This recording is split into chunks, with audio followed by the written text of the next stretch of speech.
Mga nagalagad sa simbahan nga magpapili sa barangay ug isko elections, gipa-resign sa Arsobispo Sugbo aron dili magamit ang simbahan sa politikanhong tinguha. Samtang mokapin sa 5,000 ka mga PDL usab sa mga jail facilities ang andam ng mubutar sa piniliay. Ano ang report?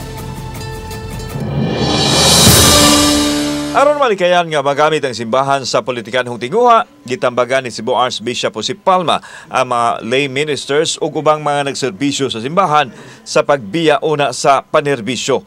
Giklaro hinuon sa Arsobispo nga mamahimong makabalik ra sa pag-alagad sa simbahan ang mga magpapili sa gayon nga mahumana ang eleksyon. Actively involved, and we have stipulated kung anong ministries and offices to resign.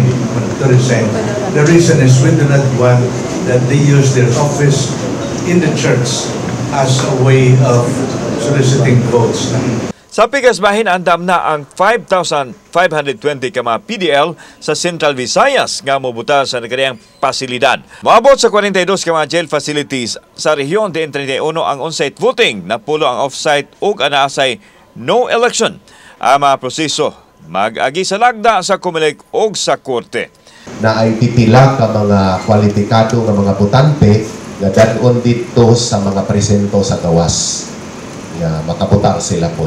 Kauban si Clover Lumayag, ako si Alan Domingo. Balitang Bisdak.